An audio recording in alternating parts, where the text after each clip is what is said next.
यार आज हम पढ़ने वाले हैं डाटा माइनिंग। आपका स्वागत है हमारे चैनल पे।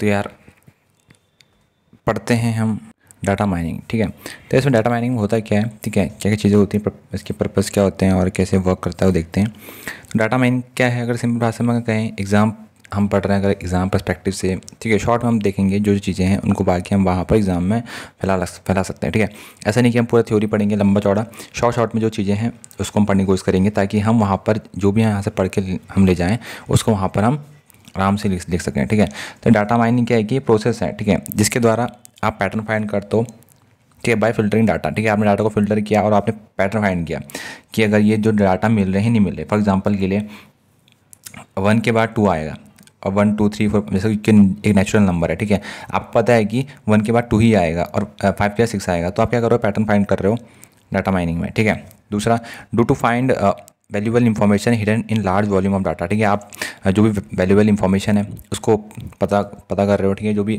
दबी हुई है वॉल्यूम ऑफ डाटा में। ठीक है, अगर ज़्यादा वॉल्यूम में डाटा का तो वहाँ पर अगर आपको कोई डाटा फैच करना है, ठीक है, तो उसके लिए डाटा माइनिंग का इस्तेमाल अब हम करते हैं। ठीक है, अब पर्पज़ क्या है, पहला तो मतलब जो ओवरऑल पर्पज़ है, मतलब हमें कैसे मदद कर रहा है वो एज अ एनालिस्ट या फिर साइंटिस्ट, डाटा साइंटिस्ट की हमें कैसे मदद कर रहा है। तो यार आउटकम्स पता करने के लिए, ठीक है, आउटकम्स क्या आएगा कोई किसी भी चीज़ का। फॉर एग्जांपल के लिए कोई गेम, हमने कोई गेम बनाया, ठीक है, इसमें जो प्लेयर चलेगा उसका जो भी बॉट्स चलेंगे उसका आउटकम्स क्या होगा।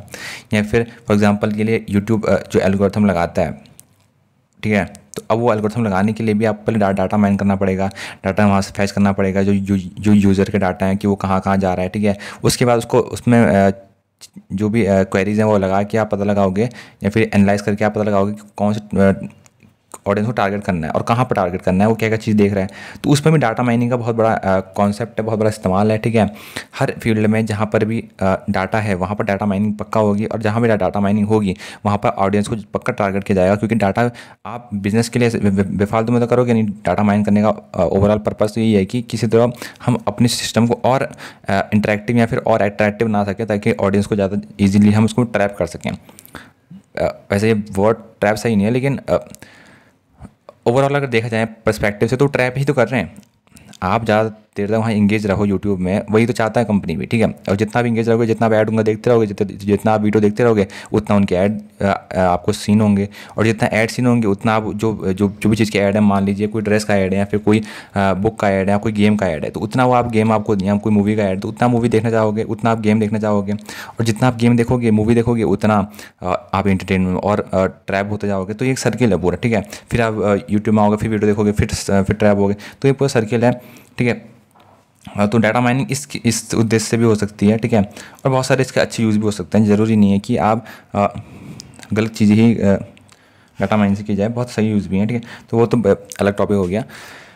तो कैसे काम करता है, पहला तो ये बिल्ड करता है टारगेट डाटा सेट, जो भी टारगेट डाटा सेट है उसको बिल्ड करता है, व्हाट वी नीड। ठीक है, हम वो देखता है कि यहाँ पर ज़रूरत क्या किस चीज़ की है। ठीक है, दूसरा, डाटा एक्सप्लोर करना। ठीक है, डाटा को एक्सप्लोर करेगा कि हाँ डाटा में अंदर क्या क्या है, क्या क्या चीज़ें हैं। ठीक है, तीसरा, ये प्रिपेयर करेगा डाटा को, क्लीनिंग डाटा, मतलब डाटा क्लीन करना। फॉर एग्जाम्पल के लिए उसमें लिखा है पूरा फीमेल मेल ऐसे करके लिखा है, ठीक है, ऑप्शंस में, तो वहाँ पर उसमें फीमेल और मेल लिखा है, उसको फीमेल की जगह एफ लिख देगा, मेल की जगह एम लिख देगा। ठीक है, ताकि क्या हो कि उतना बड़ा ना रहे, थोड़ा सा शॉर्टिंग कर देगा। ठीक है, स्प्लिट कर देगा जो डाटा जुड़े हुए हैं। ठीक है, मान लीजिए फॉर एग्जाम्पल के राम और रमेश अलग अलग था, ठीक है, लेकिन उसने डाटा में दोनों में सेम हो गया, तो उसको क्या करेगा, उसको अलग कर देगा। ठीक है, स्प्लिट करने मत करेगा। तो बहुत सारे फंक्शंस उसके अंदर हो सकते हैं। ठीक है, डाटा को प्रिपेयर करते समय। ठीक है, तो कहाँ कहाँ इस्तेमाल होता है, जैसे कि मैंने बताया को फाइनेंस में, डीएनए में, स्टॉक मार्केट में, जहाँ भी डाटा का इस्तेमाल होगा बड़े तौर पे, बड़े लेवल पे, ठीक है, वहाँ पर इसका इस्तेमाल पक्का होगा डाटा माइनिंग का। ठीक है, अब यार डिफरेंस देख लेते हैं डाटा वेयर हाउस और डाटा माइनिंग में। तो डिफरेंस क्या है, डाटा जो माइनिंग है, ठीक है, उसमें क्या होता है कि लार्ज अमाउंट ऑफ डाटा, ठीक है, इस ये पैटर्न फाइंड करने की कोशिश करता है, उसको फैच करता है वहाँ पर जो भी इसको चीज़ चाहिए होती है, डाटा को फैच करता है। ठीक है, लेकिन डाटा वेयर हाउस में क्या होता है कि सेंट्रलाइज डाटा होता है फ्रॉम डिफरेंट सोर्सेज, अलग अलग सोर्सेज से वहाँ पर डाटा आता है इनटू वन कॉमन रिपोजिटरी। तो जैसे कि हम नाम ही बता रहा है कि डाटा वेयर हाउस, तो एक वेयर हाउस है, वहाँ पर कुछ प्रोसेस तो ऐसी हो नहीं रही है कि वहाँ पर डाटा फैच कर रहे हैं, अपना चीज़ निकाल लें, वो डाटा माइनिंग हो रही है। डाटा वेयर हाउस तो खाली सेंट्रलाइज है, जहाँ पर सब डाटा आ रहा है एक सोर्स में, एक कॉमन रिपोजिटरी में। ठीक है, दूसरा डाटा माइनिंग को किया जाता है बिजनेस यूजर्स के द्वारा, असिस्टेंस इसमें इंजीनियर मदद करते हैं। लेकिन डाटा वेयर हाउस बहुत पहले होता है, ठीक है, डाटा माइनिंग के, ठीक है। तो ऐसा है नहीं कि डाटा माइनिंग पहले हो रही है, ठीक है, और फिर डाटा वेयर हाउस बन रहा है, नहीं नहीं नहीं, डाटा वेयर हाउस है तभी उसमें डाटा माइनिंग हो रही है, ठीक है। डाटा माइनिंग डाटा लेक में नहीं होती है, लेक में क्या होता है कि पूरा रॉ डाटा होता है, वहाँ पर नहीं होती है, ये गौर करने वाली बात है, ठीक है। इसको आप एक पॉइंट की तरह इस्तेमाल कर सकते हो। डाटा माइनिंग तो वहाँ पर होगी ना जहाँ पर एक स्ट्रक्चर डाटा है, और स्ट्रक्चर डाटा को आप छाट के आप उसमें से यूज़र्स की चीज़ें निकाल के उसमें जो भी आउटकम्स है वो निकालने की कोशिश करोगे। अगर कोई डाटा लेक है वहाँ पर आप कैसे परफॉर्म करोगे डाटा माइनिंग को, समझ रहे हो। डाटा लेक में तो एक रॉ डाटा है पूरा, उसका तो पूरा अलग ही कॉन्सेप्ट हो गया, तभी तो हम ETL ये वो इस्तेमाल करते हैं, ठीक है। अब आता है हमारा third point, it extract data from large data set, ठीक है।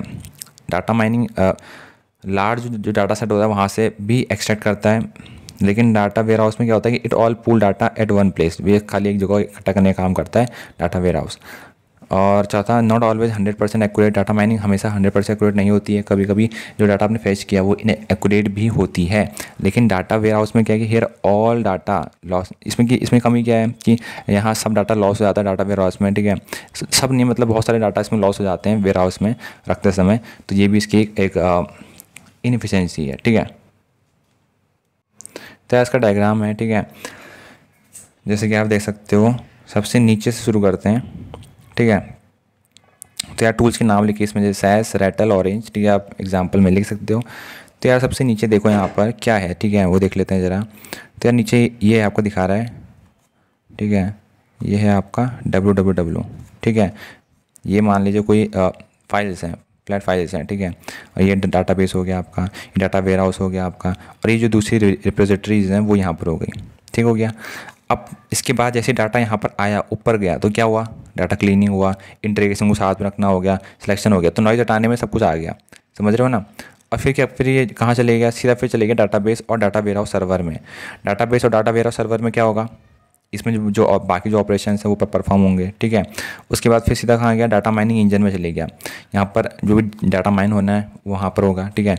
उसके बाद फिर कहाँ गया, फिर पैटर्न एवेल्युएशन की उसमें चले गया, ठीक है।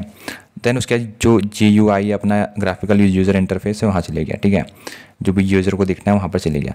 तो इस तरीके से पूरी प्रोसेस, और यहाँ पर जो पैटर्न एवोल्यूशन है वो कनेक्टेड है नॉलेज बेस से, ठीक है। तो इस तरह की प्रोसेस चल रही है। अगर आपने इतना सब नहीं भी लिखे, जैसे आपने सबसे नीचे डाटा क्लीनिंग लिखा, ठीक है, फॉर एग्जांपल आपने डाटा क्लीनिंग लिखा, यहाँ पर डाटाबेस लिख दिया, डाटा माइनिंग लिख दिया, और यहाँ पर पैटर्न एवेल्युएट लिख दिया, हाँ GUI कर दिया, फिर भी आपके अच्छे खासे नंबर आ सकते हैं, ठीक है। ज़रूरी नहीं है कि आप पूरा छेपो, ठीक है, जितना डायग्राम बना रखा है। अगर आपको इतना याद नहीं हो रहा तो आप सिंपल लाइन में इसको सिंपली वहाँ पर कर सकते हैं।